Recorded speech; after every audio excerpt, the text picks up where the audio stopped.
On behalf of Nuclear Department of Cardiology, NICPD, I am Dr. Arifur Rahman. Will discuss about this class. And first of all, uh, what is the concept of viability along with hibernation and stunning? These are regular terms we hear in cardiology as hibernation and stunning. So first of all, what is myocardial viability?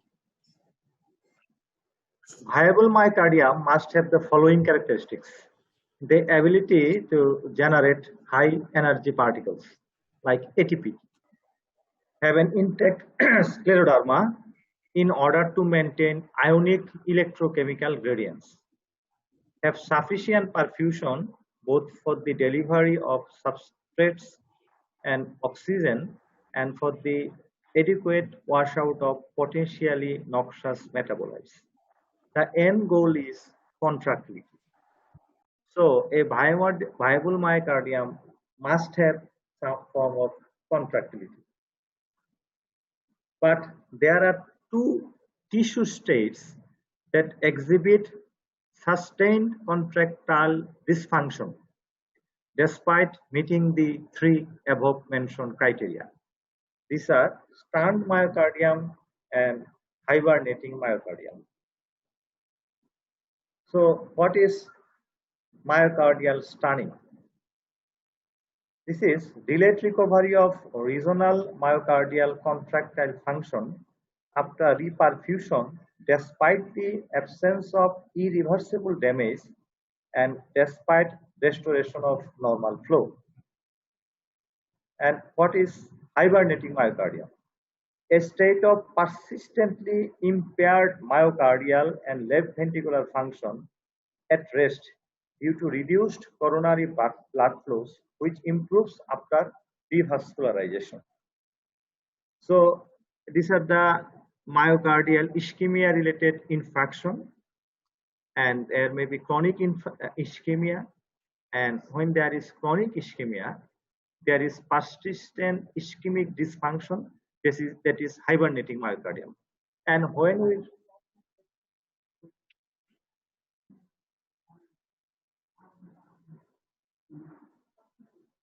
so this is relief of when there is relief of ischemia by any mode of salvage, that is PCI or CABG or angioplasty or ballooning. There may be transient ischemic dysfunction after this salvage. This is stunned myocardium. So what are the tests for viable myocardium?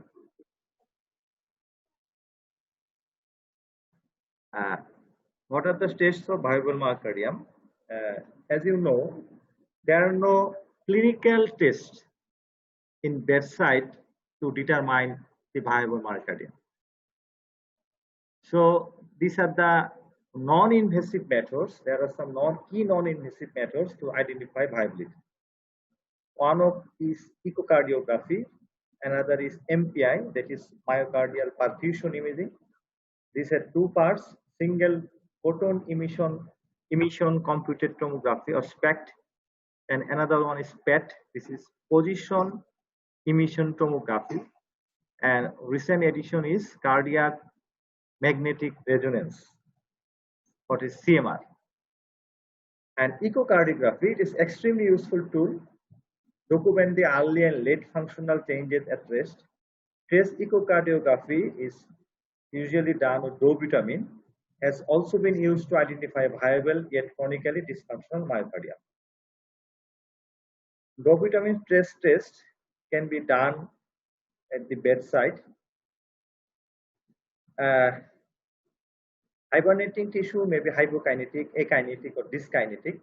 With dovitamin infusion, it may demonstrate a biphasic response. At lower doses, that is 5 to 10 microgram per kg per minute, an improvement in contractile performance may occur. At higher doses, that is more than 50 microgram per kg per minute, contractility regresses as the metabolic demand stimulated overwhelms the tissue's capacity to respond. And another modality is myocardial contrast echocardiography. Intracoronary contrast administration has emerged as a modality for assessing myocardial perfusion, and it has the potential to predict myocardial viability. Myocardial contrast enhancement depends on an intracardiac microcirculation. So the combination of intravascular MC and destruction and replacement constant contrast intensity curves have allowed for the non-invasive quantification of myocardial blood volume and velocity and thus myocardial blood flow. So this is a picture which is showing the echocardiography with contrast to assess the contractile function. So what are the advantages of echocardiography? Good validity, lack of ionizing radiation, possible with implanted devices. Limitation also, it is operator dependent. Lack of reproducibility. Intra-observer variability may occur. Spatial resolution is low. And what is now the another modality is MPI. You all know about MPI. It is one of the emerging technique in cardiology. It is a non-invasive imaging method to determine the myocardial anatomy and function with the use of radioactive substances. Two modalities, single photon emission computed topography and positron emission tomography. So SPECT is available in Bangladesh, but PET is not available. Positron emission tomography is a highly sophisticated and it is only available in higher centers. So what's about single photon emission computed topography? SPECT is routinely done in NICVD and nuclear cardiology department. So in SPECT, radioactive tracer used is 99M technetium. Technetium is a molecule and M means metastable.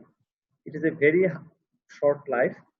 It degraded in more stable technetium, and during the emission, they emit photon, and this photon is captured by gamma camera. And the parent molecule is molybdenum. And technetium 99 is mixtured with system EB, and system EB as a potential this pharmaceutical tracer has the greatest affinity for myocardium and thyroid tissue.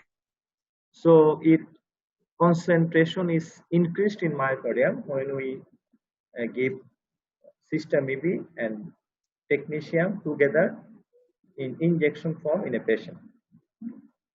Indication of MPI, diagnosis of coronary artery disease and identification of hibernating myocardium. And also it can be done for risk stratification, and it can be done for forced revascularization for new ischemic symptoms in patient with PCI and CABG. Contraindication of MPI, standard contraindication of exercise stress test, recent nuclear study, pregnancy, known allergy to pharmacological stress agents, uncontrolled asthma, AV block, caffeine consumption within 12 to 24 hours.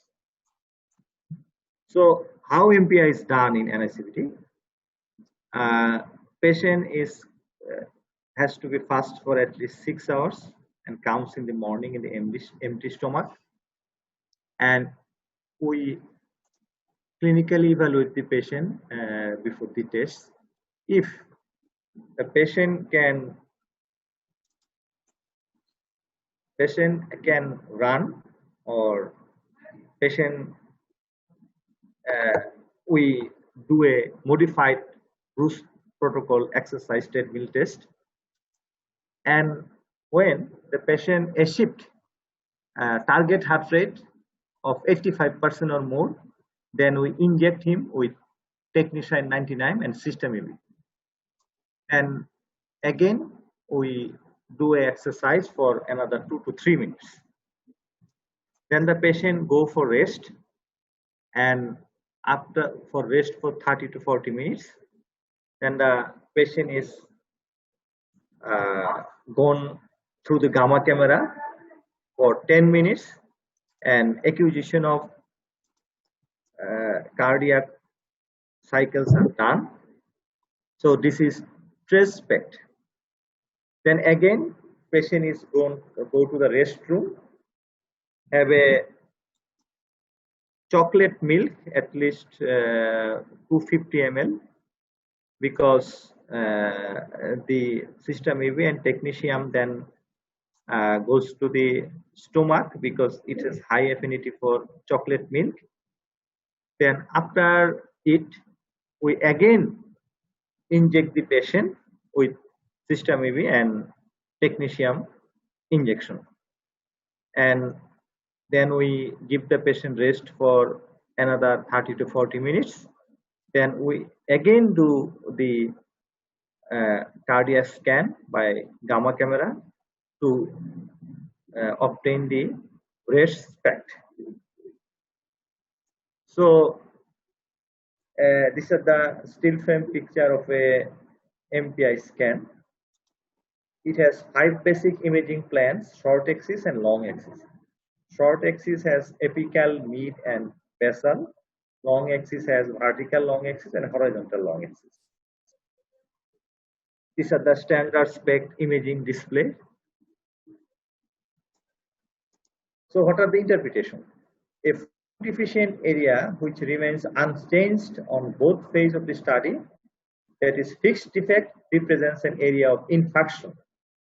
A defect on the post-stress scan which subsequently completely or partially normalizes, that is reversible defect, represents reversible ischemia. So this is stress, and this is rest, and this is stress, and this is rest. In here we have fixed defect during stress or during rest. So this patient will not benefit from revascularization, and this patient has stress defect but no rest defect. So he has viable myocardium. So this patient must get benefit from revascularization. So from this modality of test, MPI, it is certain that if a patient has a coronary artery blockage or stenosis along with infarction, he will only benefit if the MPI test shows reversible ischemia. Otherwise, if we put any kind of stent or if we do any kind of revascularization or CVG, it will be an unnecessary procedure for this patient, and he will not definitely obtain any benefit from revascularization. And another modality is position tomography. In here, glucose, that is radioactive glucose, is used to obtain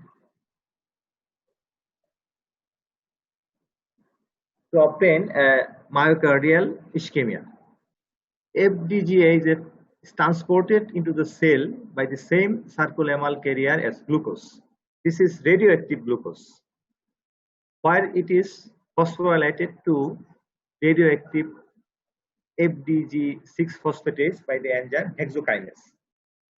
This unidirectional reaction results in intracellular accumulation of FDG6 phosphatase. Since FDG does not undergo further metabolism, its uptake is proportional to the overall rate of trans-sarcolemma transport and hexokinase phosphorylation of circulating glucose by the myocardium. So it is evident that If a myocardium is viable, it will take radioactive glucose and its hexokinase enzyme will convert it to FDDA 6-phosphate. If the myocardium is dead or the infarcted area is dead, then it will not take the radioactive glucose and it will show the viability of myocardium. So this is the interpretation. As there should be no uptake of glucose by infarcted myocardium, which is metabolically inert, non-viable myocardium. It will show a low FDG concentration in images. In areas reversible injured myocardium, glucose utilization is normal or even above normal. So advantage: accident sensitivity, better spatial resolution, less radiation, high cost, availability, need of radioactive tracers. A SPECT is most valuable for hibernating myocardium.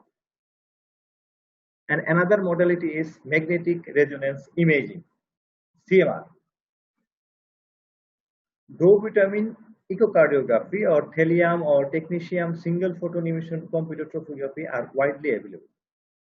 Dovitamin echocardiography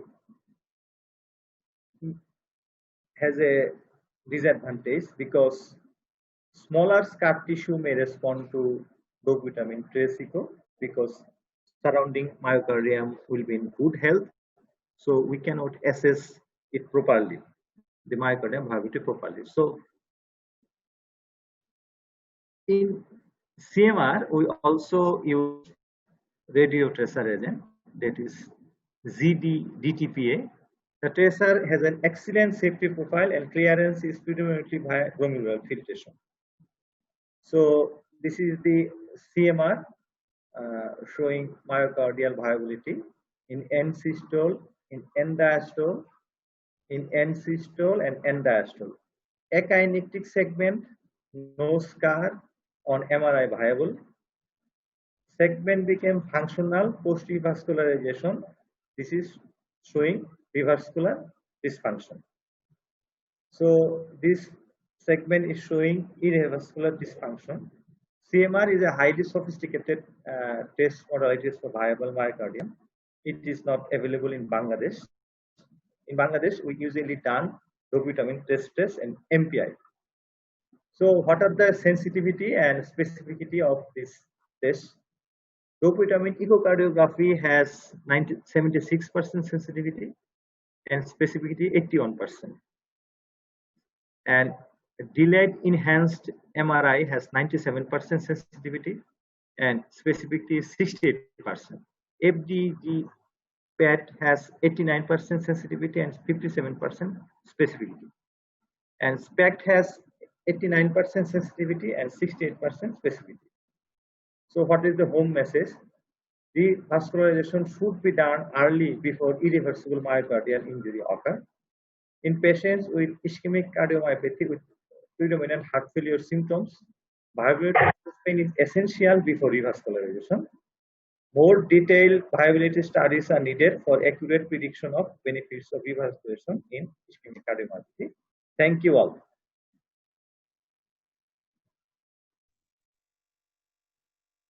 Thank you, sir. Is there any question? Yes, sir. Okay.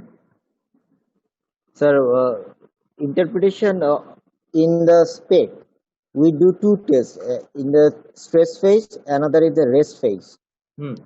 So how can we detect the hibernating myocardium?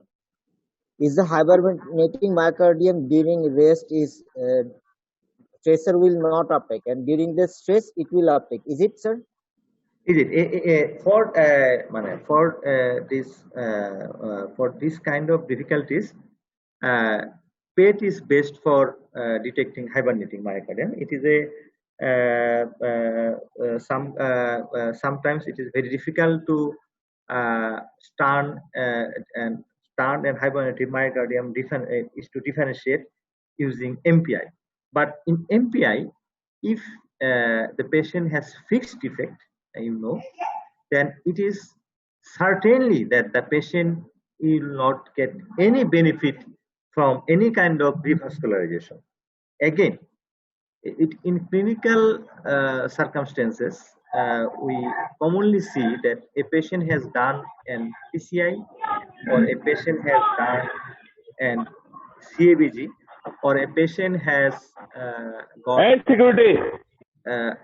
myocardial infarction for 2 to 3 years ago.